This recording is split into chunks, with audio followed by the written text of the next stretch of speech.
Donc bonjour à tous, c'est le relais pour le média Nous Autres. Aujourd'hui nous avons le plaisir d'accueillir Magali Normand qui va vous expliquer son projet, de départ en Amazonie. Donc une super initiative, elle va vous expliquer le projet, ce qu'elle a déjà fait auparavant, qui elle est, Magali Normand, et puis voilà, où est-ce qu'elle va aller s'aventurer en Amazonie dans cette année 2021. Nous l'espérons avec malheureusement la crise sanitaire qui a dû retarder déjà son départ. Donc voilà, Magali Normand, donc le projet concrètement, c'est lever des fonds pour soutenir les tribus de la forêt amazonienne brésilienne. On va revenir là-dessus, pourquoi brésilienne, parce que l'Amazonie est assez grande, et pour qu'ils puissent acheter les terres, ou au moins pouvoir se protéger en achetant ces terres et après pouvoir y rester. Donc déjà je vais commencer. Déjà bonjour Magali, merci d'être là. Bonjour à tous. Je précise que Magali est sans masque, mais que moi j'ai pris un masque FFP2 pour pouvoir la libérer, qu'elle soit plus à l'aise, et du coup la FFP2 la protège et me protège, donc aucun problème au niveau des gestes barrières. Donc voilà Magali, déjà d'où tu es, d'ici de la région? Oui, je suis de La Rochelle. Plus particulièrement, tu es dans les alentours de La Rochelle, je crois, aussi au niveau association, où tu vis dans La Rochelle? Alors je vis dans La Rochelle en ce moment, mais j'ai mon association en Charente, entre la Charente et la Dordogne. D'accord, ok, ça marche. On va revenir là-dessus au niveau de l'association et tout ça, parce que c'est très riche. Tu as déjà un beau parcours au niveau de l'aide du projet d'Amazonie et sur les animaux, on va revenir. Comment t'es venu ce projet-là pour partir en Amazonie? On va revenir sur la levée de fonds. Mais alors déjà, comment t'es venu cet amour pour les Indiens, parce qu'on a déjà échangé, et on voit que ça te prend vraiment à cœur. Donc comment c'est parti cette histoire? Alors comment c'est parti? C'est parti que depuis toute petite, j'ai toujours eu une attirance pour les Indiens d'Amérique du Sud, d'Amérique du Nord. Je me prenais déjà pour une Indienne à 3 ans, à 4 ans, à monter sur les poneys. Et en fait, il y a 2 ans de ça, à Génac, il y a eu un gros rassemblement de chamans.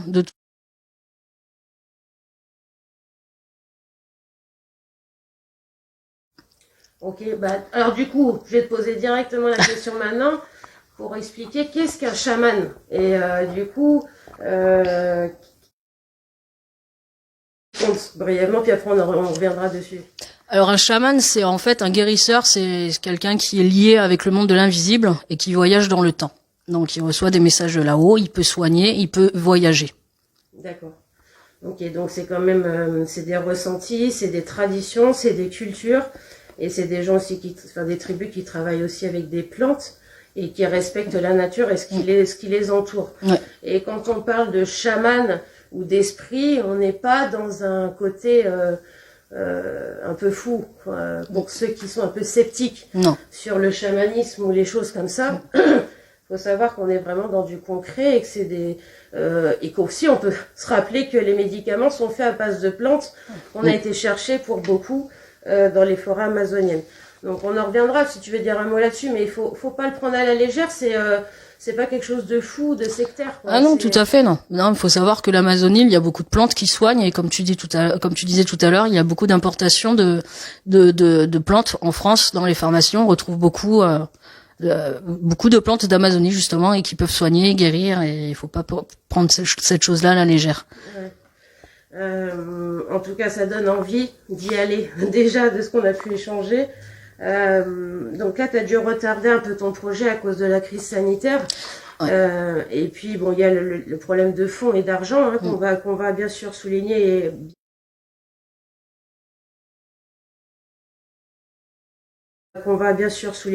bien souligner parce que ça va être essentiel pour commencer le projet. Donc depuis toute petite, tu as eu cette attirance avec les Indiens, les Amérindiens. Qu'est-ce qui t'a fait aller vers le secteur Amazonie, et du coup, tu as une association déjà avec les animaux, donc on va parler déjà de l'association que tu as actuellement avec les animaux, et celle aussi qui est en relation avec l'Amazonie, et comment tu as lié tout ça, et comment tu as affiné le projet, puisque je sais que ça fait déjà au moins 2 ans que tu échanges avec ou des chamans, ou avec des gens qui sont allés déjà en Amazonie. Ouais. Alors tout à fait. Alors je parlais du festival tout à l'heure, du grand rassemblement qui s'est passé en Charente. Donc ce qui s'est passé, c'est qu'en fait j'ai eu beaucoup d'échanges avec la tribu Puyanawa, donc Poué, où on a fait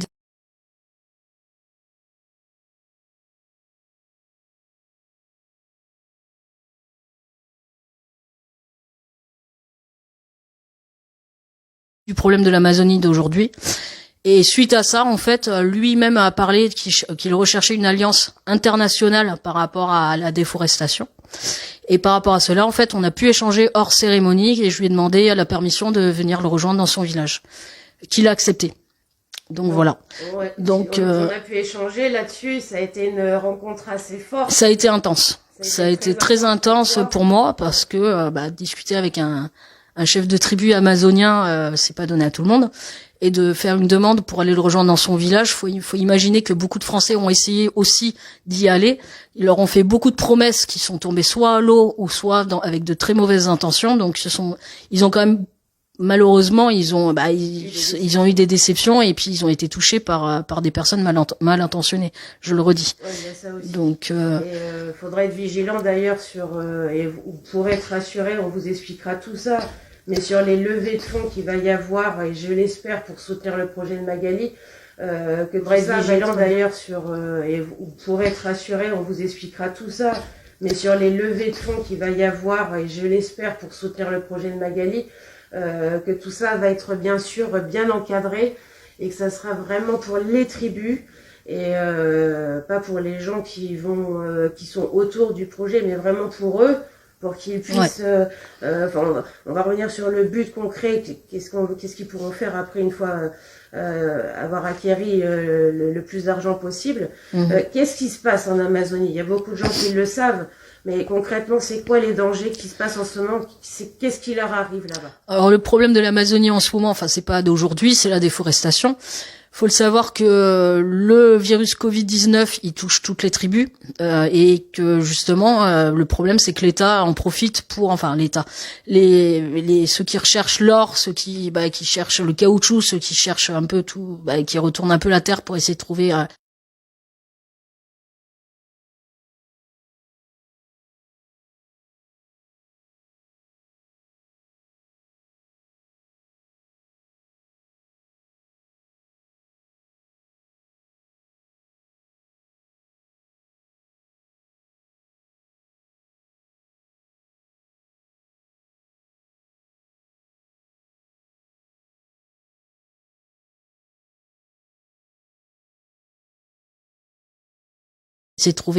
la pépite, ils emmènent avec eux le virus et les tribus sont touchées au jour d'aujourd'hui et malheureusement ça ne les aide pas non plus, quoi.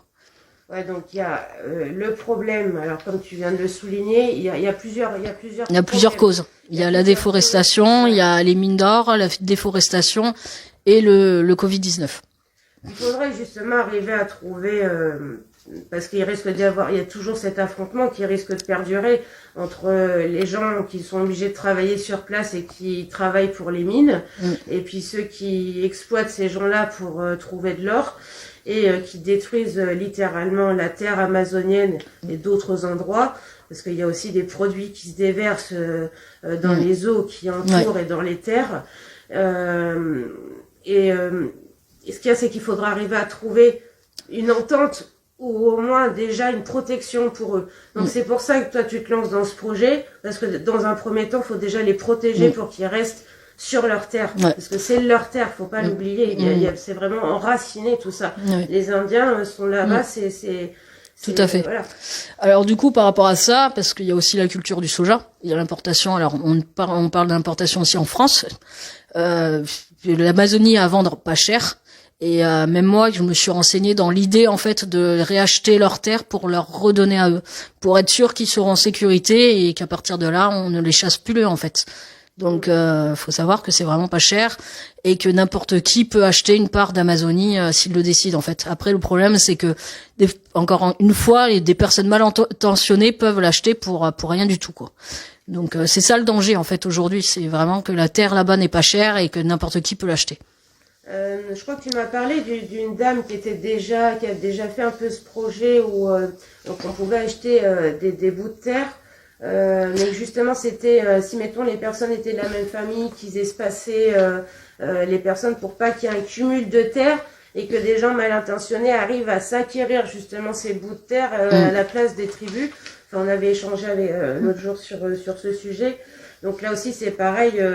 On mettra le plus possible de sécurité autour de oui, tout tout ça. tout à fait. Donc, toi sur place, en plus, on va en revenir après, mais tu vas faire des allers-retours de France à l'Amazonie. Là, les premières rencontres vont être riches. Tu vas pouvoir avoir plus aussi de renseignements, d'éléments et voir concrètement aussi ce qu'il y a. On pourra faire le démarquage des terres, en fait. Enfin, voilà, justement, je voulais en venir à ça. Il y a le démarquage des terres à faire pour bien se rendre compte de ce qu'il leur faut, en fait. Pour une idée pour environ une tribu de 4000 Indiens, en échangeant avec du coup mes amis amérindiens, il faut à peu près 50 hectares, sachant que 1 hectare coûte 360 €. Ouais. Voilà. Donc, 1 hectare, c'est 10 000 mètres carrés pour un peu vous situer. Donc voilà, faut savoir que voilà, comme vous dit Magali, c'est assez abordable, tout le monde peut, même en mettant un petit peu, on vous dit pas d'acheter 1 hectare chacun, et on vous le demande, on vous le dit pas, on vous l'ordonne pas, au contraire, mais si tout le monde peut mettre un petit peu et pouvoir voilà, arriver avec un peu d'argent et leur offrir 1, 2, 3 hectares, ça serait déjà super pour commencer. Et puis si on peut plus, eh ben on fera plus. Sachant qu'aussi, pour partir, on en reviendra après sur la levée de fonds, mais on vous le dit tout au long de l'interview parce que c'est important.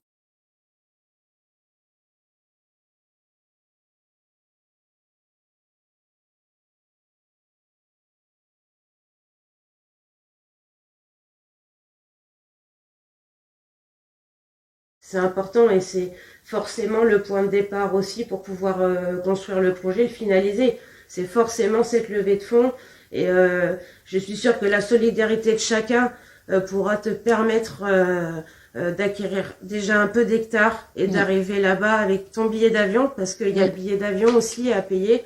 Et aussi. Donc c'est à peu près 600 € je crois l'aller. C'est 600 € l'aller. Sachant que pour ce premier voyage-là, j'ai un retour à faire parce que on parlait tout à l'heure de mon association qui tourne autour de la médiation animale, de la sensibilisation à la forêt et aussi de la culture ancestrale, donc autour des Amérindiens. Donc on parlait de mon association tout à l'heure. Donc cette association-là est en Charente, dans une forêt de 17 hectares semi-aménagée.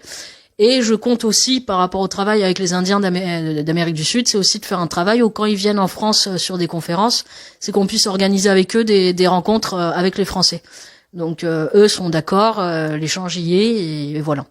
Ouais, du coup, donc le fait que toi, du coup, t'as déjà construit quelque chose et ça, c'est important aussi de savoir que ça t'est pas venu comme ça du jour au lendemain. Hein, c'est construit ce projet qu'à Magali. Elle a déjà fait des interviews d'ailleurs avec d'autres personnes, d'autres médias.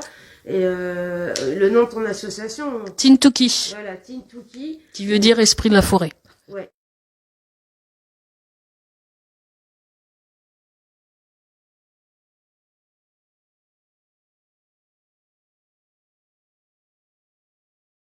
Oui, il y a une page Tintuki pour le moment. Alors c'est vrai que c'est beaucoup plus axé pour le moment sur la médiation animale. Il y a quelques photos de la forêt et c'est expliqué. De toute manière, je propose des séjours et des rencontres. Ouais, voilà. Je suis allée voir, puis en plus c'est de très belles actions. Il y a pour les handicapés, il y a pour les enfants, c'est déjà super bien ce que t'as commencé. Et donc pour en revenir à l'Amazonie, t'as déjà commencé à faire aussi un peu l'Amazonie de ce côté-là aussi sur ton association. Donc faut savoir que l'Amazonie, pour retourner avant, ça comprend plusieurs pays aussi. Hein, c'est très large.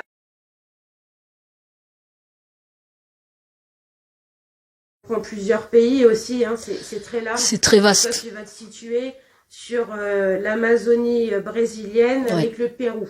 Voilà. Alors je vais dans l'Amazonie brésilienne, mais dans la région où est-ce que je vais me retrouver, parce que j'ai pas que les Puyanawa rencontrés, mais plusieurs tribus. Je suis au niveau de la frontière entre le Brésil et le Pérou. Donc c'est super, quoi. Franchement, regarde, puis ça se voit, enfin, t'as hâte de y aller, et puis j'imagine que les échanges, elles vont être tellement forts. On échange déjà depuis quelques jours et on ressent ce besoin et cette volonté de pouvoir les aider en Amazonie. Puis c'est pas que ça, c'est ce que j'ai pu ressentir de toi, c'est par rapport à ce projet, c'est vraiment de l'amour, c'est vraiment une connexion que tu as eue avec ce peuple-là et ces tribus-là. Alors, il y a une très grosse connexion qui s'est passée, ça s'explique pas, parce que on en parlait tout à l'heure. Et puis, on échange pratiquement tous les jours, quoi. Enfin, quand je reçois tous les jours un message, rien que pour la bonne année, ça fait super plaisir parce qu'ils sont à l'autre bout du monde et il y a une pensée qui est là. Donc, et c'est souvent, alors le problème avec eux, c'est qu'ils sont tout le temps dans le moment présent. Alors, leur expliquer quand est-ce que je vais arriver, c'est un peu compliqué, quoi. Ouais. Mais en tout cas, c'est souvent comment tu vas, quand est-ce que tu arrives, et c'est super chouette, quoi. Enfin, moi, c'est ce qui me fait vibrer, et pour ma part, je suis déjà là-bas. Oui, je suis déjà là-bas. T'es là-bas, il te manque juste la dernière étape pour y aller. Le voyage. Ouais. Mais du coup, donc, à l'issue de ces rencontres, ça va enrichir déjà tout ce que tu connais, puis ça va t'apprendre d'autres choses, et puis ça va être vraiment, ça va pas pouvoir s'expliquer, mais on va te suivre aussi par des petites chroniques qui vont se faire, on va l'aborder après. Donc du coup, après, quand tu vas revenir, ton association, tu vas encore plus l'enrichir. Donc, ce qui va se passer en Amazonie va aussi se reporter ici, et on va pouvoir aussi, retransmettre tout ce que tu as pu vivre là-bas au maximum pour qu'on les oublie pas, que les gens soient solidaires sur ce projet encore plus, même à ton retour, et que ça porte encore plus que tu avais construit ici. Donc comme tu l'as dit, tu as ton association aussi, donc tu peux pas rester complètement en Amazonie, mais tu vas transiter au maximum avec le financier que tu pourras avoir. Donc c'est super. Et à la suite de ça, donc t'as ce projet-là d'y aller, de faire ces rencontres, et après c'est pas fini, quoi. T'as la sauce, mais t'as d'autres projets avec eux. Et ça va pas parce que j'y retournerai pour justement finaliser les achats des terres, et je sais très bien qu'un jour j'irai, mais je reviendrai pas. Enfin, je le sais. Je l'explique pas. Et il y aura pas de retour. Il y aura pas de retour ce jour-là. Non. Il y aura pas de retour. Mais après ça, je pense que comme tu dis, ça s'explique pas trop. C'est vraiment, et ça c'est fort, ça se dégage de toi. Déjà, je sais très bien que le premier aller-retour que je vais faire, ça va être très compliqué de repartir. Ouais. Je le sais. Donc, on en discute avec la famille. Ma famille n'est pas très rassurée par rapport à ce voyage. Mais il faut savoir quand même que c'est quand même dangereux. Tout le contexte qui est autour, pas les tribus, bien sûr. Le contexte, faut savoir que quand on y va, pour ma part, je sais par où je passe. Les Indiens me l'ont expliqué. Il faut vraiment savoir où s'arrêter et où repartir, parce que un Français qui va là-bas, qui commence à prendre la piste des Indiens, on tombe sur des chercheurs d'or. Ils sont pas idiots, ils savent très bien qu'on n'est pas un touriste et qu'on va rejoindre les tribus. Donc ça, j'en parlais avec le vice-président de l'association Chentukia, qui lui s'occupe de racheter des terres des Indiens de Colombie, les Kogis, et on est resté 1h30 hier pour discuter de tout ça, ou même lui m'en parlait, quoi. Donc qu'est-ce qui lui est arrivé à cet alpiniste? Alors là, c'est le vice-président avec qui je vais discuter, Monsieur Podolak. Alors l'histoire de Chentukia, c'est une histoire qui m'a un peu, pour ma part, qui m'a chamboulé. C'est pour ça que je l'ai amené, parce que ça fait partie. Ça fait partie de l'histoire, en fait. C'est ce qui m'a amené à tout ça, qui m'a amené sur le festival. C'est un alpiniste qui est parti, qui s'appelle Eric Julien, qui est parti essayer d'escalader la plus haute montagne en Colombie, dans la Sierra Nevada. Il a fait une embolémie pulmonaire, et en fait, c'est les Indiens Kogis qui sont très très très méfiants de l'homme, parce qu'ils ont vraiment été colonisés, et qui l'ont sauvé. Et en fait, quand Eric Julien a voulu les remercier, il leur a demandé qu'est-ce qu'ils pouvaient faire en échange. Et les Kogis ont gentiment répondu que à chaque fois qu'on leur demandait de l'aide, ça n'allait pas jusqu'au bout. Ils lui ont dit, bah, si tu veux nous aider, rachète-nous notre terre. Éric Julien est revenu en France en 1994, il a monté Chendukia, et aujourd'hui ils ont plus de 2000 hectares qui redonnent aux Indiens Kogis. Et du coup, c'est super chouette. Donc c'est vrai que je prends un peu exemple sur cette association-là, parce que c'est cet été, d'où l'idée m'est venue, c'est parce que quand j'ai cherché de l'aide pour certains Indiens qui m'ont demandé, et que je demandais à des associations de l'aide, et ils m'ont dit qu'ils ne pouvaient pas parce qu'ils étaient déjà, ils avaient déjà beaucoup de tribus avec qui travailler, je me suis dit, bah tant pis, je me lance dans cette aventure, et comment essayer de les sauver, bah c'est en rachetant leurs terres tout simplement. Au moins, c'est bien parce qu'il a donné l'élan à... Il t'a donné l'élan. Voilà, c'est ça. T'avais déjà la passion, t'avais déjà l'amour, et tu vois là, la détresse où ils sont, et le fait qu'il y ait aussi des personnes qui ont pu déjà se lancer là dans ces projets-là, mais c'est tout à ton honneur. Réellement, c'est vraiment tout à ton honneur de t'engager là dans ce projet, et j'espère vraiment que les gens seront avec toi sur ce projet-là. C'est vraiment, on va tout faire pour ça en tout cas. Merci. Et on va t'accompagner. Comme je disais tout à l'heure, quand tu seras là-bas, on pourra te suivre. Tout à fait. On pourra me suivre par les réseaux sociaux, par Instagram, Facebook, voilà. Donc tu feras comme tu peux, mais tu essaieras de faire quelques vidéos ou des photos. Et puis, nous, on gardera contact avec toi tout le long de toute façon pour savoir comment tu vas, comment ça se passe, jusqu'où t'as le sourire, jusqu'où vont les larmes, tellement ça va être aussi. Mais dans un bon sens, et on partagera pour que les gens voient ce que tu fais, ce qui se passe, parce que on a des images par la télé, mais de voir vraiment un petit peu l'intimité, sans aller jusqu'au bout de l'intimité, mais de voir un petit peu réellement leur quotidien, leur vie, comment ils se débrouillent. Comme tu dis, ils ont les réseaux sociaux,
Intimité, sans aller jusqu'au bout de l'intimité, mais de voir un petit peu réellement leur quotidien, leur vie, comment ils se débrouillent. Comme tu dis, ils ont les réseaux sociaux. Et oui, j'étais la première surprise, mais oui. Ils sont pas tous aux pieds nus, ils ont aussi des affaires, et ils ont été obligés d'évoluer. Et c'est vrai qu'ils sont obligés un petit peu parfois il y a des Français qui veulent aller là-bas. Oui. Comme on avait pu le souligner, et tu m'avais expliqué, mais ils accordent à très peu de Français le privilège de pouvoir aller les voir. En fait, ils demandent les intentions. Pour ma part, quand Poué, je lui ai demandé si je pouvais venir le rejoindre dans son village, tout de suite, il m'a demandé pourquoi. Et c'est pas les vacances en fait. C'est pas Club Med, comme je dirais. Donc tout de suite, il a voulu savoir d'où je venais, quel était mon passé, quel était mon parcours et pourquoi, quelle était mon intention.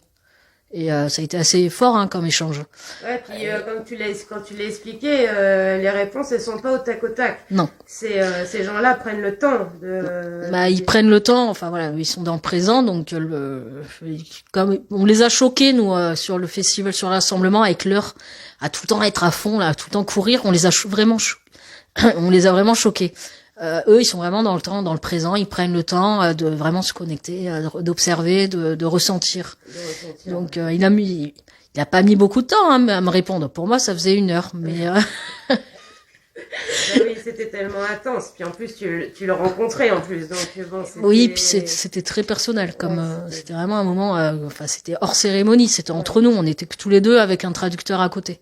Donc c'était j'étais comme une enfant avec le cœur qui battait à 150. C'était voilà quoi. Ouais, j'imagine que ça devait être super fort. Là, quand tu nous le décris, c'est intense. D'ailleurs, aujourd'hui on fait donc la première interview avec Magali. On va essayer de faire une autre soirée ou dans la journée sous forme de débat. Où en fait on va inviter par visio Serena Chaman, faire une continuité mais sous une forme de soirée d'échange débat sur les réseaux, et on va être obligé d'avoir un traducteur parce que nos amis d'Amazonie parlent le portugais brésilien. Donc là on est en recherche, mais on a peut-être trouvé aussi des traducteurs.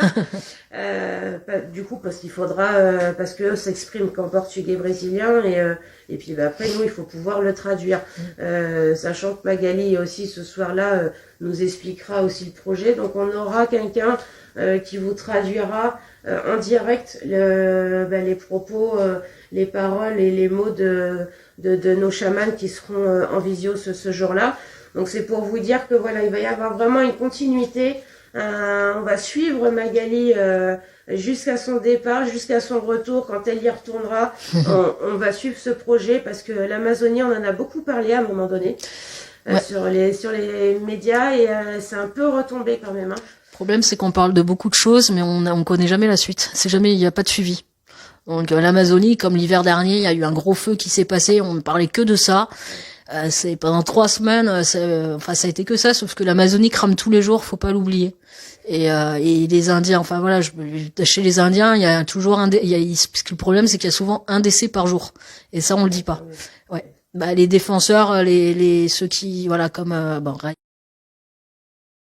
d'autres chefs de tribu, malheureusement, qui décèdent, faut pas l'oublier. Oui, personne n'en parle. Oui, c'est ça qui est malheureux, c'est qu'on étouffe le problème de fond. Il y en a plusieurs, mais notamment alors avec aussi ce que font les humains. On est passé aussi aujourd'hui à beaucoup de nourriture végane aussi, qui ont aussi des conséquences, cette nourriture végane, puisque on produit du coup énormément d'avocats, il y a le soja que tout le monde connaît, l'huile de palme, etc. Mais se rajoute en plus des éléments par rapport à notre train de vie, à notre mode de vie de nourriture en Europe et dans le monde. Je sais pas si sur l'avocat, il me semble. L'avocat en Colombie. C'est en Colombie que du coup ça prend une proportion pas possible. C'est là d'ailleurs c'est très critique là-bas. On parle pas de la Colombie, on parle pas du Pérou, mais le Pérou c'est limite pire que le Brésil quoi. Mais on parle pas par contre du Pérou, c'est marrant, mais c'est silence radio quoi. Et moi ça me débecte C'est vrai que le Pérou, effectivement, on a souvent parlé de l'Amazonie brésilienne, mais le Pérou, c'est pire que le Brésil. Enfin, je sais que je parle beaucoup avec les Shipibo, qui sont, du coup, ce sont des guérisseurs du Pérou, et ils sont vraiment ils sont encore limite plus touchés que le Brésil, quoi. C'est que, du coup, là, c'est que ça brûle et qu'en plus les terres aussi sont reprises pour les mêmes cultures. Les mêmes cultures et les mêmes invasions et voilà. Ouais, c'est intense, c'est peut-être plus après, c'est un peu subtil. Il y a un chef qui est décédé il y a une semaine, qui a été, qui a été tué, parce que.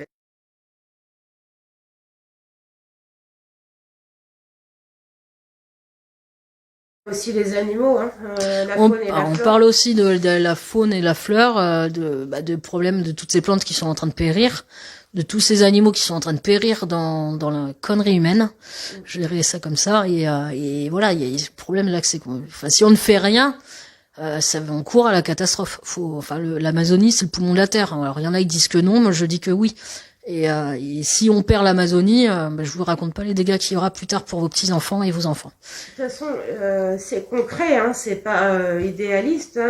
La forêt et les arbres, c'est reconnu scientifiquement pour capter le CO2 et dégager de l'oxygène. C'est pas pour rien que ces forêts ont existé et qu'elles ont protégé la Terre. C'est pas d'être illuminé de dire ça. Donc quand on a des défenseurs et des gens qui alertent sur la situation de la déforestation, c'est pas prendre à la légère. Et je pense que vraiment les gouvernements de chaque pays n'ont pas pris en compte et ne veulent pas le prendre en compte économiquement, ce problème-là. Et on est vraiment sur une catastrophe à échelle mondiale. Et il faut, on est vraiment dans la dernière. On est très très très limite déjà. C'est très limité niveau temps. Revenir en arrière pour refaire basculer le bien-être de la planète dans l'autre sens. Donc franchement, ne minimisez pas ce problème de l'Amazonie. Et comme je vous ai dit, l'Amazonie c'est plusieurs pays. C'est pas que le Brésil. Non, c'est le Brésil, le Pérou, le Pérou, la Colombie.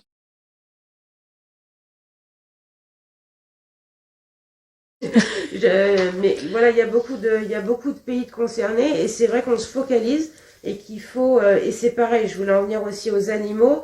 Il faut absolument que les personnes comprennent et ça c'est comme pour la biodiversité marine que l'être humain s'il n'a pas la biodiversité marine, les animaux et la végétation, l'humain ne vivra pas tout seul en fait. Hein. Donc il faut comprendre que c'est peut-être loin de nous, mais qu'en fait c'est beaucoup plus près de soi au final. C'est ça. Donc j'espère que les gens seront au rendez-vous. Donc là, en tout cas, ton projet il est exceptionnel, il est génial. Merci. Non, mais c'est vraiment.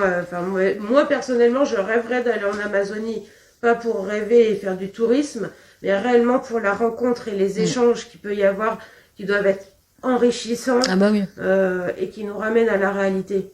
Je pense à la base, à la terre. C'est des gens qui protègent la terre. Hein, et ce sont les gardiens de la forêt. Mais voilà, c'est la base en fait. Et ça, on l'a perdu. Hein, j'ai l'impression, moi, avec l'évolution et la technologie, on a perdu beaucoup de choses.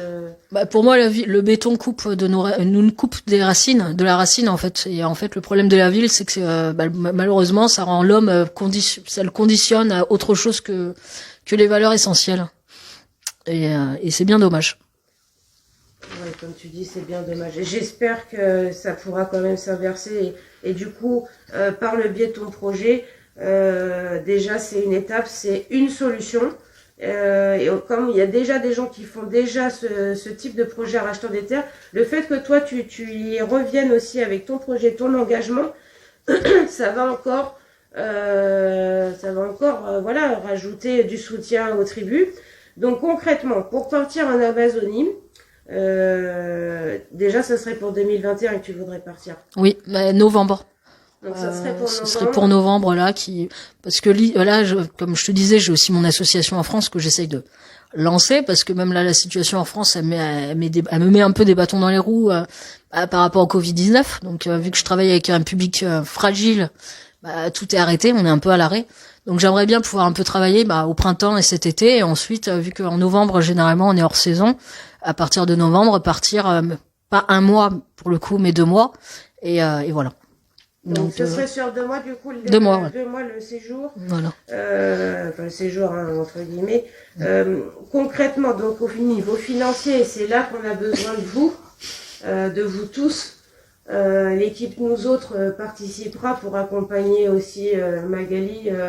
Moi, je m'y engage financièrement à lui apporter de l'argent. Et j'espère que vous serez tous au rendez-vous parce que du coup, on a besoin d'une base financière pour partir déjà et pour qu'elle puisse revenir. Donc concrètement, il te faut 1 200 € pour le billet aller-retour. Voilà. Ce qu'il faudra en plus, c'est de l'argent, un petit peu d'argent pour les terres. Un petit peu d'argent pour les terres, sachant que j'ai quand même, par rapport à mon trajet, j'ai quand même un arrêt au Brésil où je dois dormir au moins une nuit à l'hôtel. Et après, il faut jusqu'à ce que je sois dans les tribus, parce qu'une fois arrivé dans les tribus, il n'y a pas de souci. Mais après, je dois prendre le taxi, donc un petit peu plus, un petit peu d'argent en plus pour moi, et aussi apporter un petit peu d'argent pour les tribus, ne pas arriver, pour la vie de tous les jours, et quitte à pouvoir avoir un peu de fonds pour commencer à racheter les premiers hectares. Donc voilà, oui, il te faudrait au moins 1 500 € plus l'argent des terres, sachant qu'on disait que tout à l'heure, un hectare 360 €. 360 €. Donc voilà, le plus possible sera le bienvenu. Donc on compte sur vous, mais vraiment, vraiment, on compte sur vous, sur votre solidarité pour démarrer ce projet et pour le bien-être de tout le monde. Donc merci à tous déjà de participer. Pour ceux qui vont participer, n'hésitez pas aussi à intervenir, lui laisser des messages, aller sur son association. Ensemble aussi, ça pourra aider. Puis si elle a des messages de soutien, ça lui fera du bien aussi. Mais au niveau financier, on a vraiment besoin de vous. Vous savez que je suis pas dans le style de réclamer de l'argent. Dans l'équipe, nous autres, on n'a pas de cagnotte. Mais là, c'est vraiment une cause qui me tient à cœur. Et ce projet Magali, là, dans lequel elle se lance, est primordial aussi pour la planète. Donc merci à tous pour ceux qui vont être donateurs pour ce projet. Après, à ton retour, t'as aussi le projet de faire CD, des projets musique au niveau des CD, de mettre sur CD des musiques ancestrales. Ouais. Alors du coup, même pendant mon allée là-bas, en fait, faut savoir que les tribus amazoniennes font pas mal de cérémonies, et ce sont des grands musiciens. Ils adorent faire de la musique. Ils adorent faire de la musique toutes les nuits. Enfin, moi, je sais que tous les matins, quand je me réveille, que j'allume mon internet, j'ai des vidéos d'eux avec leurs chants, leurs danses, leurs instruments. Et je sais que beaucoup de tribus cherchent à enregistrer des albums ancestrales. Et si je peux, pour ma part, qui suis issue de famille de musiciens, j'aimerais pouvoir les aider aussi à pouvoir les enregistrer, quitte à venir aller là-bas avec du matériel ou je sais pas, ou les faire venir en France parce qu'on a beaucoup plus de possibilités niveau qualité pour enregistrer. C'est une idée qui est c'est pareil, ça gamberge dans le cerveau. Ouais, pourquoi pas quelques musiques quand ils sont dans leur tribu, dans leur pays, et puis de l'enregistrement en Europe. Pour faire des choses plus au niveau des CD, etc. Plus voilà. De meilleure qualité.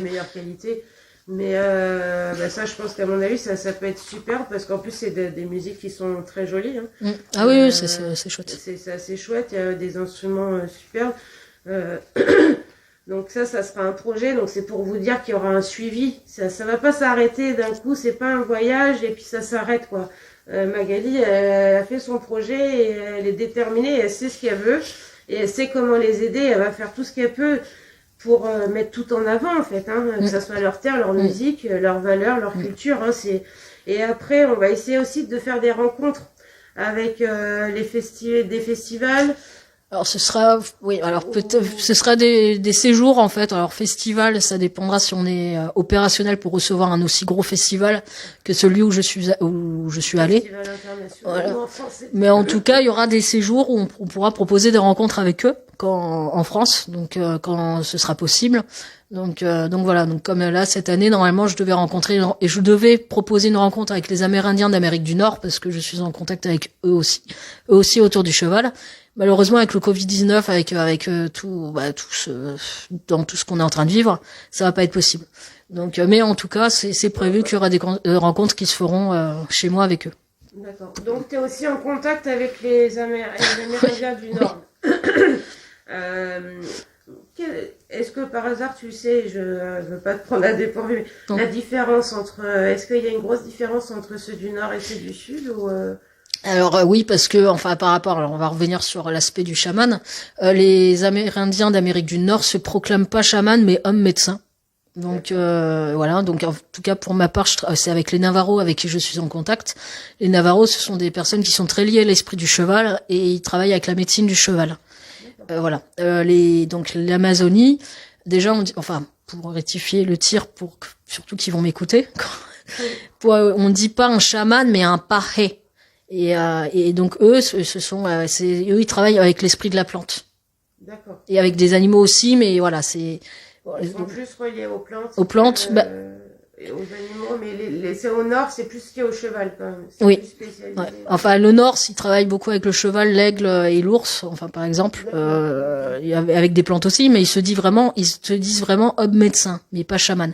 Pour eux, le mot chaman, quand j'ai discuté avec les Navarros, pour eux, chaman, ça veut rien dire, c'est limite le clown, quoi. Enfin, le problème du mot chaman, c'est que ça a tellement été dit que que tout le monde tout le monde se prétend chaman. Enfin, moi, je sais que, enfin, le petit message, c'est que tout le monde se prétend chaman. Quand je regarde sur Internet, que je recherche quelque chose sur le chamanisme, on tombe sur plein de publicités de personnes qui ont fait 3 jours avec quelqu'un et qui se proclame chaman et qui ne l'est pas. Chaman, c'est toute une vie en fait. Pour être guérisseur, arriver dans ce monde-là, c'est toute une vie d'initiation. Donc les Navarros, là, enfin pour en venir à l'Amérique du Nord, pour eux c'est beaucoup trop de bouffonnerie autour du mot chaman en fait. D'accord, ok. Ouais, il est plus respecté ce mot. Non, en fait. Il est sachant que le chaman en fait, il vient de la Sibérie. En fait, ce mot-là. Ah oui, d'accord. Ouais. Ça remonte à la Sibérie. De la Sibérie, d'accord. Le premier chaman a été en Sibérie. Bah, après, de toute façon, ce qu'il faut relever, du chaman ou du paré. Du paré. Paré. Comme tu dis, c'est sur toute une vie, mais ça, c'est comme je dirais un peu comme les bouddhistes. C'est une fois, comment dire, on a peut-être des rituels qu'on apprend au début, les plantes, enfin, plein de choses avec lesquelles on doit se mettre en connexion, en rapport, en contact. Mais après, ce qui fait que tu es chaman ou paré, c'est tout ce que tu vis, tout ce que tu peux acquérir autour de la vie au quotidien, de ta tribu. Ouais. Mais il est quand même protecteur de la tribu. C'est des rituels aussi. Enfin, tu vois, par exemple, je vais prendre les Kogis. Ça m'a choqué. Enfin, c'est pas que ça m'a choqué, mais j'ai vu l'initiation pour être pas chaman chez les Kogis parce que du coup, il y a un nom qui me revient pas, mais je le redirai sur le lien. C'est 18 ans d'initiation dans le noir. Ils passent 18 ans dans le noir. Parce que pour eux, c'est dans le noir qu'on voit mieux. Ah oui, dans l'élévation spirituelle. En fait, c'est impressionnant. C'est impressionnant. Parler des initiations, c'est quand même des confrontations avec soi, quoi. C'est il y a des cérémonies avec les Shipibo du Pérou, c'est une cérémonie qui dure pratiquement plus de 3 heures et c'est la nuit. Et je sais qu'en France, j'ai fait la cérémonie avec eux et du coup, malheureusement, il faisait pas nuit et du coup, on était obligé de se mettre dans le noir avec des bandeaux pour pouvoir recevoir les soins. Donc c'est vraiment voilà, quand les Français au bout de 3 jours ils se proclament chaman, je rigole, enfin c'est une insulte. C'est une insulte clairement, moi ça me fait sourire mais c'est même pas marrant quoi. Oui, parce qu'en plus, ceux qui veulent vraiment découvrir ce que c'est, du coup, après, sont emmenés vers des gens qui sont pas... Non, puis bon, ça casse, c'est voilà, quoi. Ça casse le truc pour des personnes qui sont sceptiques, du coup, c'est voilà, c'est... Ouais, Non, c'est mon téléphone qui sonne, c'est rien. Non, c'est pas grave, ça fait un peu... on se met dans l'ambiance. Mais... en tout cas, enfin, on ressent à travers déjà tes propos de l'énergie. On ressent de l'énergie. Alors j'ai hâte vraiment de te voir là-bas et que tu puisses y aller. Moi aussi. C'est vraiment, ça fait pas trop longtemps qu'on se connaît. Non. Mais les échanges que j'ai avec toi sur ce sujet, vraiment, on ressent une passion. C'est plus au-delà de la passion. Hein, on sent vraiment que tu le prends à cœur, mais plus qu'à cœur. Et souvent, ça te donne les larmes, donc on va pas aller trop loin. Mais, merci. En tout cas, moi, personnellement, je te dis bravo, Magali. Merci. On va te soutenir sur ce projet et je suis sûre que tu vas pouvoir aller au bout. En tout cas, pouvoir y aller. Ouais. Et j'en suis persuadée. Donc, en tout cas, merci beaucoup pour ton initiative, pour te lancer là-dedans, parce c'est bien de pouvoir avoir un projet, mais il faut quand même en avoir, si je peux me permettre, pour y aller. Oui, c'est sûr. Parce que c'est pas anodin, on va pas en vacances, comme tu dis. Et il faut savoir quand même que, voilà, il t'aide, pour que tu puisses aller là-bas, le parcours. Alors, la petite anecdote. On ne pourra pas vous donner, le lieu final, d'ailleurs, pour la protection des tribus. Mais, ouais, Oui, alors, la petite anecdote, par exemple, c'est avec les Chanénawa, c'est que j'en rigole, c'est que je me suis retrouvée un jour avec un message d'un aubergiste du Brésil, qui me demande quand est-ce que j'arrive. Et je me suis dit, mais attends, mais d'où on se connaît, en fait? Qui tu es, toi? Parce que là, c'est quand même bizarre, cette histoire. Et en fait, il m'explique que c'est la tribu Chanénawa qui l'a contacté pour me trouver une chambre d'hôtel pour la nuit parce qu'on a un décalage horaire, pour pas que je me retrouve à la rue, quoi. Et j'ai trouvé ça adorable. C'est, cette démarche-là. qu'ils aillent voir un aubergiste et qu'ils lui disent est-ce que vous pouvez héberger telle personne. Et ça veut dire qu'il prévoit pour que tu sois en sécurité. Voilà, c'est ça. Et puis, oui, à mon avis, t'attends avec impatience. Malheureusement, t'es pas responsable de ce retard. Donc voilà, j'essaye. Et je sais pas si j'ai oublié quelque chose, Magali. Si tu veux rajouter quelque chose, de toute façon, on se reverra pour la soirée. Mais voilà, en tout cas, ton projet, voilà, pour résumer à la fin, c'est aller là-bas en Amazonie. En Amazonie brésilienne, excuse-moi, pouvoir acquérir des fonds pour pouvoir payer le billet et racheter des hectares de terre aussi pour leur offrir, pour qu'ils soient chez eux en fait. Mais qui sera en fait à qui ils appartiendront concrètement? Ça sera toi ou ça sera eux qui seront acheteurs? Alors faut que pour l'instant je creuse dessus pour savoir quel est le mieux pour qu'ils soient vraiment en sécurité. Si c'est possible de leur restituer leur terre à titre de propriété sur papier, ce sera fait. Si pour qu'ils soient plus en sécurité, ça soit l'association propriétaire, je préfère prendre le danger sur moi que c'est pour ça que j'y pensais, parce que je me dis qu'ils peuvent aussi être menacés sur place et soumis à des chantages et des menaces de mort, et de devoir quand même les céder malgré qu'elles soient c'est pour ça que si je veux être propriétaire, je resterai propriétaire. Ça peut être bien, ça pourrait être bien, moi je sais pas, là je réfléchis là comme ça, mais qu'il y ait justement cette personne extérieure d'association qui soit aussi là en tant que gardien de sécurité en fait. D'avoir quelqu'un sur place. Et de toute manière, je pense travailler avec quelqu'un en permanence là-bas. Alors soit ce sera je sais pas exactement, mais soit ce sera un indien de la tribu nommé par la tribu et avec qui on pourra échanger en permanence s'il y a un souci. Je sois directement en contact en permanence avec eux et que je puisse réagir s'il y a un souci en fait. Est-ce qu'il y a moyen d'avoir des collaborations avec les autorités ou c'est pas possible? Alors du coup, je suis restée longtemps hier avec Michel Podolac de l'association Kentuckshua par rapport à ça, parce qu'au départ, je cherchais un appui avec un organisme ou quelque chose, et en fait, à discuter avec lui, en fait, j'ai eu ma réponse. Il faut rester transparent. Je m'en doutais un petit peu. Eux sont très transparents, ils ont quelqu'un qui vit là-bas mais qui est caché. Faut le savoir. Mais après c'est la Colombie, mais le Brésil c'est pas mieux. Mais ce que je veux dire par là, c'est que eux ils sont transparents et je pense que je vais rester très transparente par rapport à ça. Il faut être le plus discret possible en fait. Donc je vais même pas contacter. Je pensais au départ contacter la FUNAI, qui est un organisme indien qui a été délégué par l'État. Mais en fait non, même eux ils se font attaquer en fait. Donc je pense que vraiment on va rester très. Il n'y a pas de démarche à faire en France. Il n'y a pas besoin de prévenir. Alors, par rapport à mon départ, je pense pas. Non, je pense pas que ce soit obligatoire, mais je crois pas du tout, même d'ailleurs. Mais c'est juste après, c'est à nous de voir les zones qui sont risquées. Mais tu es bien entouré, tu as bien encadré ton projet. Eux, en plus, ils font tout pour toi, que ce soit pour l'auberge et tout. Donc, franchement, je pense que tout se passera bien. Il n'y a pas de raison. Écoute, Magali, je te souhaite vraiment tout le bonheur possible. Et puis, on croise les doigts pour qu'il y ait le plus de fonds possible. De toute façon, il y en aura. Mais maintenant, on vous dit merci d'avance. N'hésitez pas à partager ce live sur les personnes que vous connaissez, qui soient intéressées ou pas sur l'Amazonie, et qui soient surtout solidaires. Et si vous pouvez, ne serait-ce que donner, même si c'est 10 € par-ci par-là, s'il y en a qui peuvent donner plus, ça sera un cumul qui pourra de toute façon aider le projet. Donc voilà, écoutez, on vous remercie. Magali, merci à tous. Je sais pas si tu n'as rien à rajouter de particulier. Non. Donc voilà. Écoutez, merci beaucoup. Merci.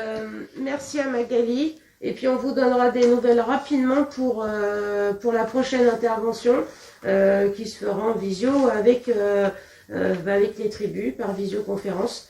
Donc on vous tiendra informé. Et puis moi je vous dis à très bientôt.